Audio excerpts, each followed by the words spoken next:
Hello and welcome to the series Data Structures and Algorithms. You are watching the YouTube channel Tech of the Day, and I am Nitesh Sharma. I have already done two videos in this series, and I am enthusiastic about sharing my knowledge and learning from you guys. So this is the new series I'm really enthusiastic about, and I really want to do this series with my whole motivation.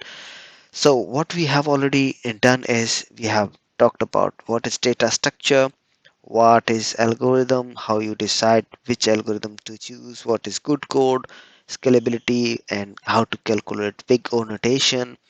And we gave complete overview of the algorithms and data structure. So now we also talked about the first problems. Now we are going to talk about array data structure. So we will talk about what is array data structure, but before that I just want to give you a problem. Given a non-empty array of integers nums, every element appears twice except for one, and find the single one. So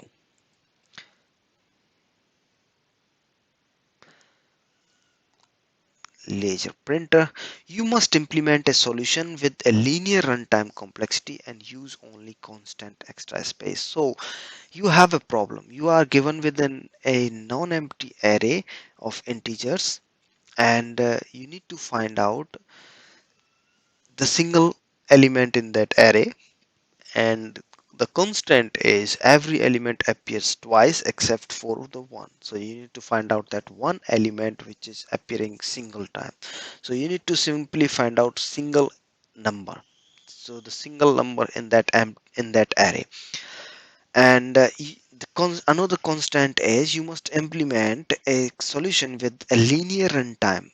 Linear runtime means order of n, and then n is the number of elements in that array, and use only constant extra space. So you need to use only constant extra space. You cannot use um, order of n space complexity simply. So it should be order of 1. Okay, let's go. So what is array?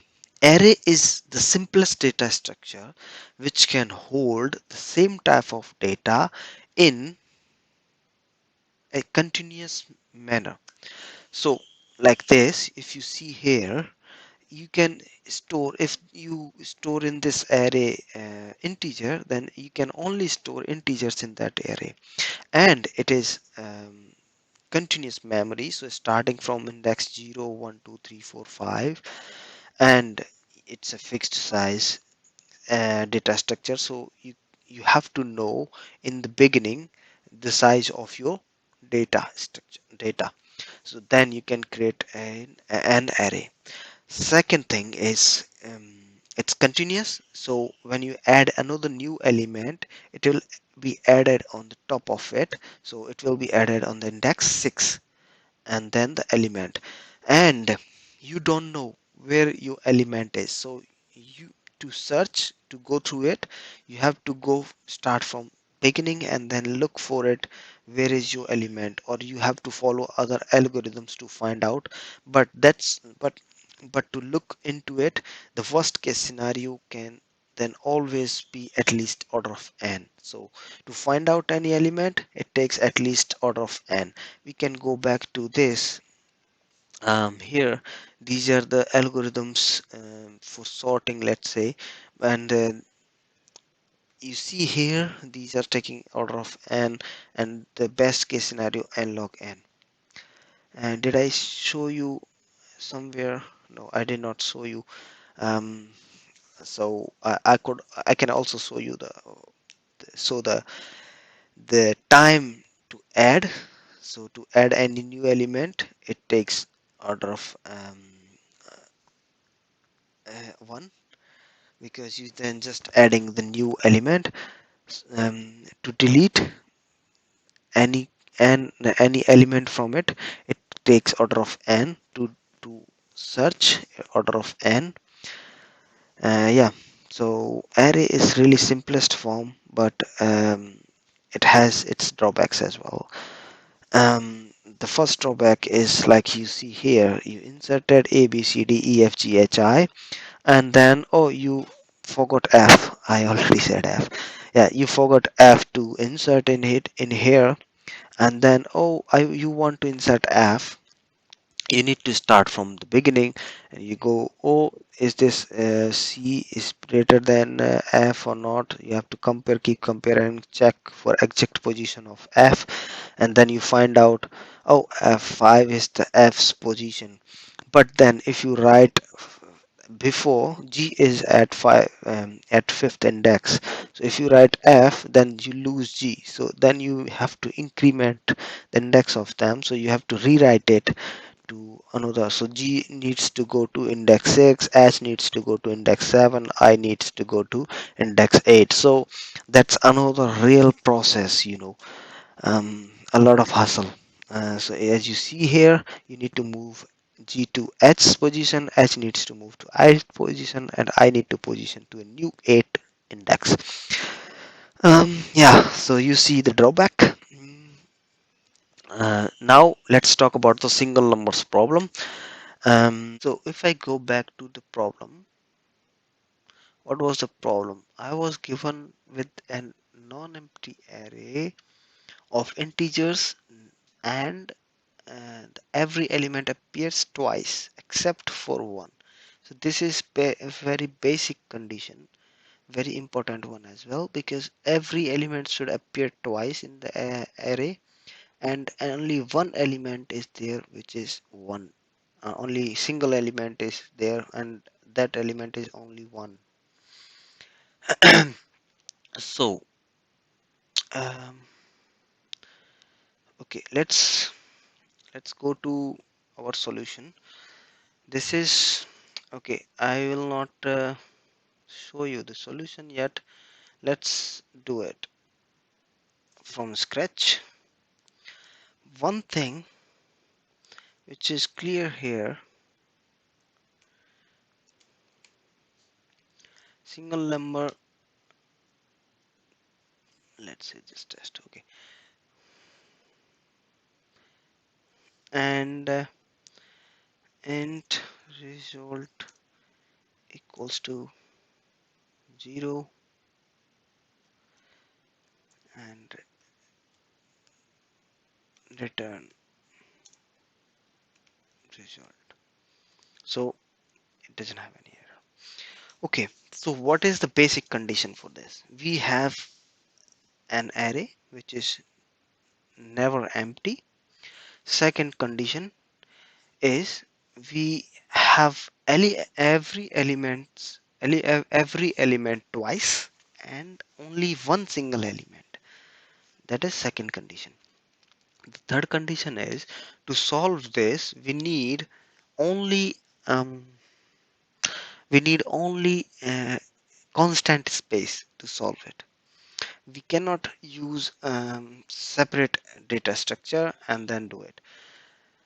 Well, we will think about the second condition, third condition later, but let's try to solve it.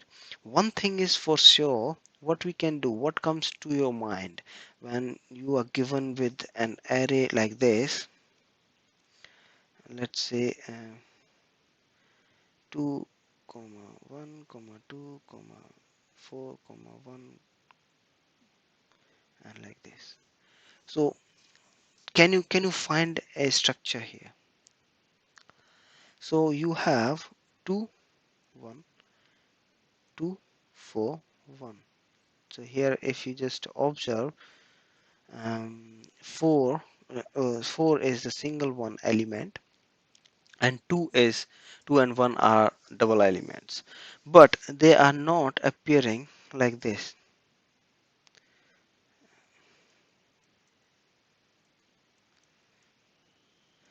Like um, so 1 is not appearing multiple times like this.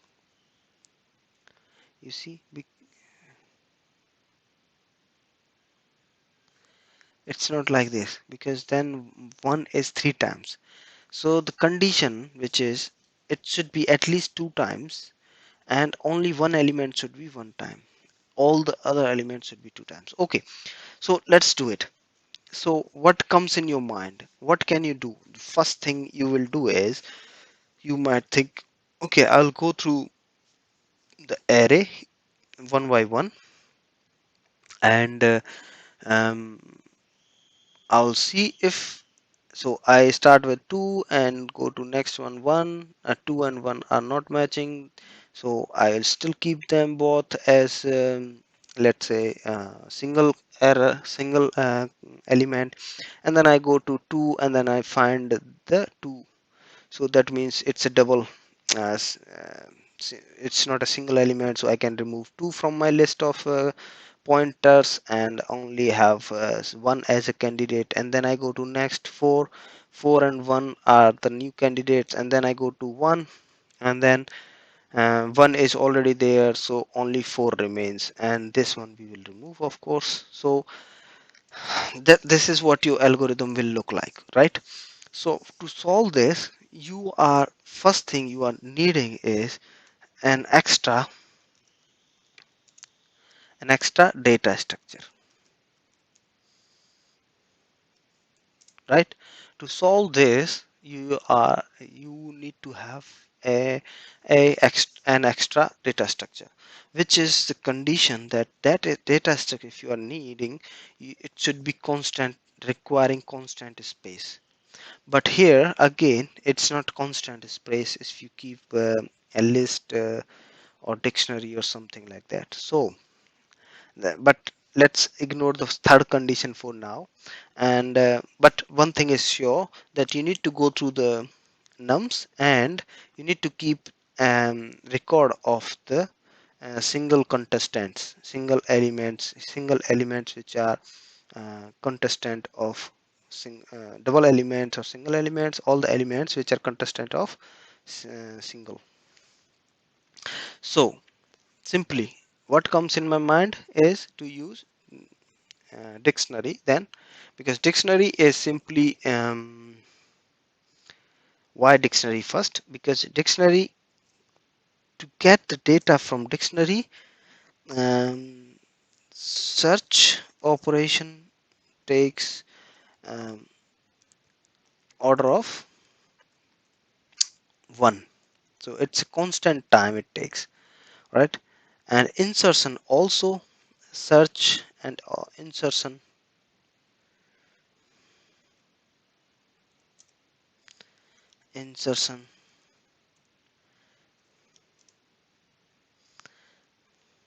order of,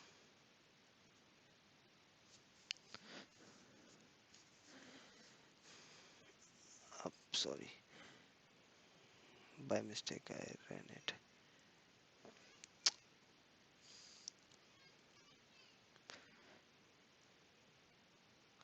Search and insertion takes order of 1. So that's the main thing about dictionary, and that's why I want to use dictionary. um we will talk about more about dictionary if you want later, but for now I think it's clear, right? So I will not write it down again, the whole whole program. So simply what becomes, I declare a dictionary int and bool, and then I go through the for loop for the length of this number, and then I check if this dictionary contains this number and the current number which I am going through. If it contains, then I remove that and I move on, because we will only have 2 elements, else I add that number to the dictionary. So in the end, if my array was following correct constraints, then I should have only one element in my dictionary, right? So that's why I can just return the first element from the dictionary. In case if the array wasn't correct, so array might be having 3 elements in the in the array as not double but 3 elements, as we had in previous case. This one here we had one more one. um, so we are not testing that condition, we are believing that the input will follow the norms. Okay, but here what is happening, we are using an extra data structure, um, which was fine. Using extra data structure was fine, but it is not fixed space. It can be of a space, it can be order of n, because number of elements can be up to n. um, well, it won't be a number of n, but it will change, the space will change if the number of elements increases. Let's say the minimum space, in worst case, the maximum space, it will be n by 2, because then um, uh, double elements should start arriving. So at least n by 2 will be order of space for this, order of n by 2, or order of n by 2, which becomes n, order of n in the end. So this will be at least order of n. So this solution is not correct for us because of the third condition, but otherwise it is working really fine. It is really quick, and only order of n complexity, so linear space complexity, which we were wondering for. But then, okay, so now we need another solution, so that we can solve this without using extra space, or at least constant space only, and not using too much space. You might have heard about XOR. XOR and XOR is a bitwise operator in C sharp, which is simply, what it gives you. It gives you null for the same digit. So if you want to learn more about it, let's go here. What is bitwise operator? Bitwise XOR operator is represented by this in C sharp. It performs bitwise operation on the corresponding bits of two operands. If the corresponding bits are same, the result is 0. If the corresponding bits are different, the results are 1. So, for example, if you do 14 XOR 11, what will be the output? So you have this part. Um, these two are different, that's why 1. These two are same, so 0, and this is 1 0, then it becomes 1, and 1 1 becomes 0. So 1 0 1, which becomes 5. So 14 XOR 11 becomes 5. Why it is important for us? So the only thing in here will be that any element which is appearing twice will result in 0, right? Because same bits goes to 0, 1 1 goes to 0, 0 0 goes to 0. So that's why, if on the last remaining element will be what, just the single element. So this is really cool. um, it looks like magic then, because what is happening here, I'm having a nums. I don't need this condition, because this was constraint as well, that nums cannot be null, non-empty array. Okay, so, and then what I'm doing, I'm having a sum, and for each loop through the a number array, and then just adding everything, adding every item to this sum using this XOR operator, which will result um, in 0 for every double element, and then the last remaining element will be the single element. We can debug through it as well. Let's do like this. I will go to the array input we are sending here. So this is our array input, 10202. So these are fine, 4 and 0. So 0 is extra here. I need to delete the 0. Okay, let's do this. We want to go through it one by one in debug mode. So in the beginning, sum is 0, right?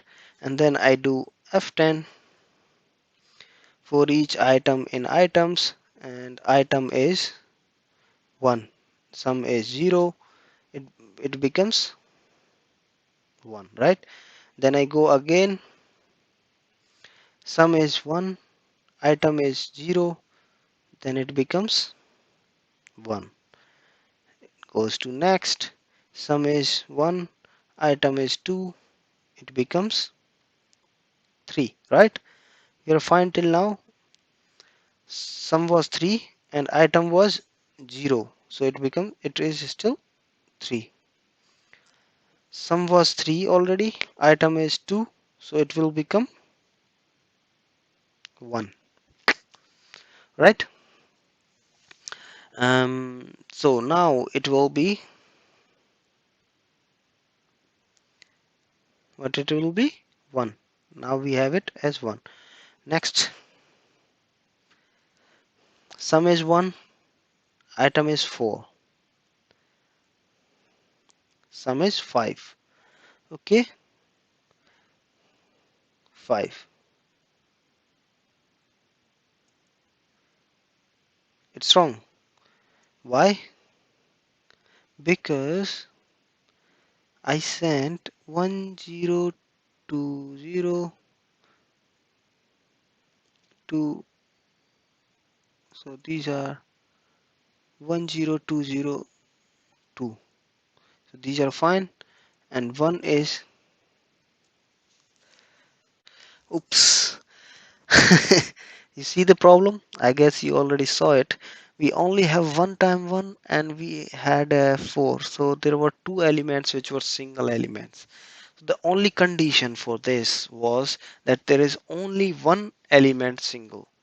Otherwise it will not work. So I added one more element 1 to make it 1 as single element. So if I run it now, it should work. Let's say, because we should have 4 for this answer. If I run it up, I will not go through it one by one now this time, and let's see what is the answer. The answer is 4. So it's correct. Simply, right? I hope you understand this. It's simple. It's not using extra space. It's using this sum as extra space only, um, and really important one. And this time you can use your 12th or 10th standard and knowledge for operators when you might have studied in your mathematics classes. Okay, um, that's it for this function. And next problem I want to give you as well. So this was it for this. I want to give you another problem. The problem is you have you are given with an array. We will talk about this problem in the next slide. Sorry, in the next video. Um, so in the next video we will talk about this problem. Um, this problem is, so you are a professional robber. You are planning to rob a house along a street, houses along a street. Each house has a certain amount of money stashed. The only constraint stopping you from robbing each of them is that adjacent houses have security system connected, and it will automatically contact the police if two adjacent houses were broken into on the same night. So you cannot go to two adjacent houses in on the same night. So, and you already know how much money each house has. That is given using an array. And let's say you are having an array, and that array is containing amount of money each house is having. And given an integer array nums representing the amount of money each house, return the maximum amount of money you can rob tonight without alerting the police. So only a constant you need to follow is you cannot rob adjacent houses. So, and you need to maximize the amount of money you can rob. Nums, let's say example 11231. This was one is first house having €1. Let's say second house is having two, third is having three, and the fourth one is having only one. And you need to rob house 1, money equals to 1, and then rob house 3, money equals to 3. Total amount you can rob is 4. But if in other cases, if you rob, like if you don't rob the first, if you rob this second house 2, and then you cannot rob the third house because they are adjacent, then you will only have choice to rob the fourth house. Example 2, 27931. Output maximum how output is 12. Maximum money you can rob is 12. Explanation: rob one house. So if you rob the first house, you get €2. Then you cannot rob the second house, 7. The third is having €9, so you rob it. Then you get €3. So you rob the third house, then you get the €9, and then you rob the last one, which is €1. Total is 291, which is 12. If you, let's say, rob this house, you don't rob the first and you go for the 7, and then you cannot rob this 9, then you go for the 3. So then your total is 10 only. So you need to find out so you just need to return the maximum amount you can rob, but you need to find out which houses you can rob actually. So the question is that, and answer is only to return total amount of money you can rob. So I will explain this problem in my next video. Stay tuned for that, and I want you to try yourself. And if you can't, let's do it together in next video. Don't worry, we will do it, and it will look like really simple solution if we will do it in the beginning. Now it looks like really difficult one, but it is really easy one. So till then, like, share and subscribe, and please share it with your friends, and see you soon. Thank you. Bye bye.